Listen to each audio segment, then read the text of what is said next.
I used to think the gym was one of the safest places I could be, until I realized someone had memorized my routine. Nightmare 1. I started going to a 24-hour gym in Topeka because of my work schedule. I usually got off around 10:30 at night, and by the time I changed clothes, drove across town, and actually started my workout, it was close to 11. That was part of why I liked it.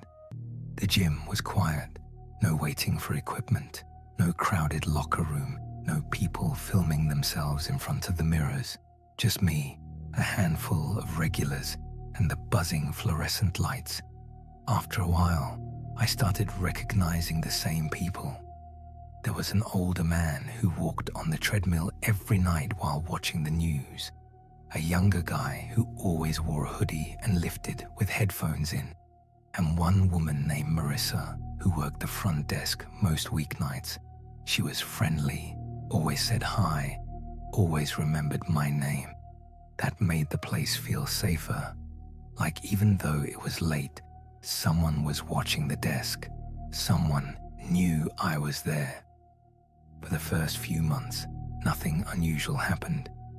Then one night, after finishing legs, I went into the locker room to change. It was empty, at least I thought it was. I walked to my usual locker, opened it, and started grabbing my things when I heard a soft squeak from the far end of the room, a locker door. I froze for a second. "Hello," I said. No answer. I assumed someone was in a bathroom stall, so I changed quickly and left. When I walked back into the main gym area, I noticed the front desk was empty. Marissa wasn't there. That wasn't too strange. She sometimes stepped away to clean or restock towels, but as I walked toward the exit, I glanced back through the glass wall near the locker room hallway. Someone was standing there, just at the edge of the hallway. I couldn't see their face, only their outline. I blinked, and they were gone. I told myself it was probably another member. The next night, the same thing happened. I finished my workout, went into the locker room, and heard the faint squeak of a locker door from the back. This time, I didn't say anything. I just stood still and listened. A few seconds later, I heard breathing, slow, quiet, like someone was trying not to be heard. I grabbed my bag and left without changing. When I got to the front desk, Marissa looked up and smiled. "Leaving early tonight?" I said, "Yeah, I wasn't feeling great." She nodded, but her smile faded a little. "You okay?" I almost told her, but it felt stupid. What was I going to say? Someone may have been standing in the locker room. So I just said I was tired. For the next week, I changed before leaving home and avoided the locker room completely. But then I started noticing something else. Every night I arrived, the same locker near mine would be slightly open, not fully, just cracked. At first, I thought it was coincidence. Then one night, I got curious. I walked over and opened it. It was empty except for one thing. A folded towel, but it wasn't a gym towel. It was mine. I knew because I had a small black tag stitched onto the corner from an old laundry service. I hadn't brought that towel in over a week. My stomach dropped. Someone had taken it, kept it, then put it back where they knew I would find it. I took it to the front desk. Marissa looked genuinely disturbed. She said she'd checked the cameras, but there were no cameras inside the locker room itself, only in the hallway outside. The next day, the manager called me. He said the hallway camera showed a man entering the locker room several minutes before me on multiple nights, but he never appeared to leave before I came out. That meant one of two things. Either he was hiding inside, or he was leaving through the side maintenance door at the back of the locker room, which was supposed to stay locked. They later found out the door's latch had been taped so it wouldn't close fully. No one knew how long it had been that way. The man was eventually identified as someone who wasn't even an active member anymore. His membership had expired months earlier, but he had been sneaking in during low traffic hours. The worst part was what the manager told me quietly when I went to cancel my membership. They found several personal items in the maintenance hallway behind the locker room. A water bottle, a hair tie, a towel, a pair of cheap earbuds. All things members had reported missing and then assumed they had misplaced. I never found out what he was doing with them. I never wanted to, because after that, every time I walked into a locker room anywhere, I didn't just look at the lockers. I looked for the places someone could hide. The first story shows how quickly a familiar routine can become unsettling. But sometimes the danger doesn't hide in the locker room. Sometimes it stands right in front of you, smiles, offers help, and makes you believe they're only trying to make you better. If you're enjoying these true, scary stories, subscribe to Nightmare Central, because the next one shows how trust can become dangerous when someone starts paying too much attention. Nightmare 2. I joined a gym in Overland Park after a rough breakup. I needed structure, something healthy to focus on. For the first time in months, I wanted to feel like I had control over my life again. The gym offered one free personal training session when you signed up, so I booked it. That's how I met Nate. He was in his early 30s, friendly, confident, and honestly really good at his job. He asked about my goals, my work schedule, old injuries, eating habits, all the normal stuff trainers ask. The first session went well. He wasn't pushy. He corrected my form without making me feel embarrassed. He even gave me a simple workout plan I could follow on my own. At the end, he said, "You've got good discipline. You just need consistency." It felt nice to hear that. So when he offered a discounted package for more sessions, I signed up. For the first few weeks, everything was normal. He helped me build a routine. Monday, Wednesday, Friday, usually around 6:30 p.m. After a while, though, his comments started getting more personal. Not inappropriate at first, just specific. "You were here later than usual yesterday. You look tired on the treadmill. You didn't park in your usual spot today." I assumed he was just observant. Trainers notice patterns. That's part of the job. Then one evening, I canceled the session because I wasn't feeling well. I didn't post about it anywhere.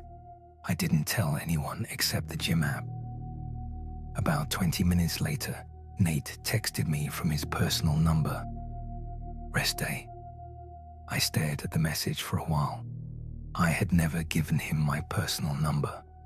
I knew the gym had it in my account, but I didn't think trainers were supposed to use it outside official scheduling.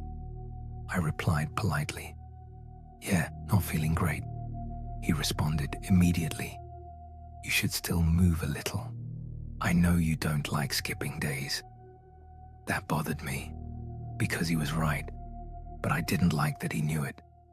After that, I started going at different times to avoid seeing him outside our sessions. But somehow, he always seemed to know. If I came in at noon, he would be near the front desk. If I went at 8 p.m., he would be training someone nearby. If I skipped a day, he'd mention it the next time, like he had been keeping count. The final straw happened on a Saturday morning. I had not booked a session. I went in early, hoping the gym would be quiet. As I walked past the free weights, Nate appeared beside me. "Different time today," he said. I laughed awkwardly and said I was just switching things up. He nodded. "I figured you might." "You looked anxious this week." I didn't answer. Then he said, "You shouldn't change routines too fast. It makes you harder to track." He smiled immediately after saying it, like it was a joke. But it didn't feel like one. I cut my workout short and went to the locker room. When I opened my locker, there was a folded piece of paper inside. At first, I thought it was a gym notice, but it was handwritten. It said, "Don't quit when you're finally making progress." I felt cold all over. I took the note to the manager. At first, he seemed concerned, but also careful, like he didn't want to accuse one of his employees without proof. Then he checked the access logs. The lockers at that gym had digital locks connected to member accounts. The log showed my locker had been opened once before I used it that morning, by a staff override code, Nate's code. The manager's expression changed immediately. They suspended him that day. I found out later I wasn't the first person he had become overly involved with. 2 other women had complained that he messaged them too often, commented on their schedules, and made them feel watched. But nothing had happened because there was never enough proof. The note changed that. I cancelled my membership and stopped going to that gym. For a long time, I avoided working out anywhere public because the part that scared me most wasn't that Nate liked control. It was that he had disguised it as encouragement. He knew my schedule, my insecurities, my goals, my weaknesses, and for weeks, I mistook obsession for support. Trusting someone to guide you is one thing, but trusting a place itself, the cameras, the staff, the locked doors, the bright lights, can feel even safer. That's what makes the final nightmare so disturbing, because sometimes the building feels protected until you realize the person with the most access is the one you should have feared all along. Nightmare 3. I used to go to a gym in Springfield because it was open 24 hours. My schedule was unpredictable, and I liked working out late, usually around midnight, sometimes later. The gym sat at the end of a small strip mall next to a closed insurance office and a nail salon.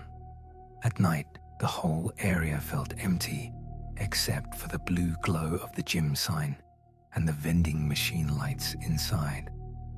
That should have bothered me more than it did.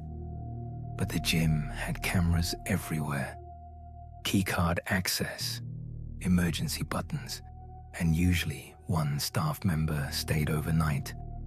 His name was Trevor. He was probably in his late 40s, soft-spoken, always wearing a grey zip-up with the gym logo. He wasn't overly friendly, just present. He would nod when I came in, sometimes say, "Late one again." I didn't mind. Honestly, I found it reassuring. I was a woman going to the gym alone after midnight. Having staff there made me feel safer. For the first couple of months, nothing weird happened. I had my routine. Treadmill first, machines next, free weights if no one else was around. Then stretching in the small studio room near the back. Most nights, I saw maybe 2 or 3 people. A truck driver who used the showers, a college kid who lifted heavy and never spoke, an older woman who walked laps around the track with the headphones in. But after 1 a.m., the place usually emptied out. That was when I started noticing Trevor watching the camera monitors, not casually, intently. The front desk had a row of screens showing different angles of the gym. I would walk past and see him leaning forward, switching between camera views. At first, I assumed he was just doing his job. Then one night, while I was stretching in the studio room, the music shut off. Not the gym music. My music. My Bluetooth speaker disconnected. A few seconds later, the lights in the studio dimmed halfway. I sat up immediately. The studio room had glass walls, but the hallway outside was dark enough that I mostly saw my own reflection. Then the lights came back on. I packed up and left. As I passed the front desk, Trevor looked up. "Studio lights act weird sometimes," he said. I hadn't told him I was in the studio. I knew there were cameras, so technically he could have seen me. But something about the timing bothered me. The next few nights, I avoided the studio room. Then I started noticing little changes. The TV above the treadmills would switch channels right after I got on, from sports highlights to local news, then to static. The fan near the free weights would turn off when I walked into that section. The lights in the back hallway would flicker only when I was near them. I told myself the building was old. Everything had an explanation. But then one night, I came in around 12:45, and Trevor wasn't at the desk. That had never happened before. I scanned my card, walked in, and waited for the usual beep from the door behind me. Instead, I heard the lock click twice. Once when it shut, then again a second later, like someone had manually triggered it. I turned around and tugged the handle. Locked. That was normal from the outside, but the sound still made my stomach tighten. I started my workout anyway. There were 2 other people there that night, the college kid and a man I didn't recognize doing cable rows. Around 1:30, they both left. I watched them scan out. Then I was alone. Completely alone. Or at least, I thought I was. I was on the leg press when I heard a door open somewhere behind me. A slow metal creak, the kind from a utility room. I looked around. Nothing. Then over the speakers, the gym music cut off. A few seconds of silence. Then a voice came through. Not loud, not clear. Just a low breath through the intercom. Then the music came back. I got up immediately. My heart was pounding. I grabbed my keys and headed toward the front. Trevor was suddenly at the desk, standing, not sitting. He looked at me calmly. "Done already?" I forced a laugh and said I was tired. He nodded toward the parking lot. "Careful out there. Pretty empty tonight." That should have sounded helpful, but it felt like he was reminding me. No one else was around. The next morning, I called the gym and asked if they had issues with the lights or speaker system. The day manager said no one had reported anything. I didn't mention Trevor yet. I didn't want to sound paranoid. A week later, I went back during the day and noticed Trevor wasn't there. The manager, Lisa, was working the desk. She was the one who had originally signed me up. I asked her casually if employees could control the lights from the front desk. She looked confused. "Some areas, yeah. Why?" I asked about the music. She said staff could adjust volume, change stations, and make announcements through the system. Then she asked if something happened. I almost said no, but I ended up telling her everything. The studio lights, the music, the intercom, the door lock, the way Trevor seemed to know exactly where I was. Her face changed, not dramatically, but enough. She told me she would review the logs. That night, I didn't go to the gym. The next afternoon, Lisa called me. Her voice was tense. She asked if I could come in to speak with her and the regional manager. When I got there, they took me into the office. They told me Trevor had been placed on leave. Then they explained what they found. The security system stored camera access history. Every time an employee zoomed in, switched views, rewound footage, or exported a clip, the system recorded it. Trevor had been accessing footage of certain members repeatedly, mostly women who came in late, including me. He had created saved clips from multiple nights, not just normal security footage, specific moments. Me entering the gym, me stretching, me walking to the locker room hallway, me leaving alone. The regional manager said they were contacting police. Then Lisa said something that made my stomach drop. We also found a file folder in the office cabinet. Inside were printed screenshots from security footage, member names, times they usually arrived, license plate numbers, notes about routines. Mine said, usually alone after 1:15. Another line said, uses studio when empty. Another said, parks near sidelight. I felt like I couldn't breathe. The gym had felt safe because of the cameras, because of the locked doors, because someone was supposedly watching. But he had been watching in the exact way I feared. Police got involved after the gym turned over the footage and internal records.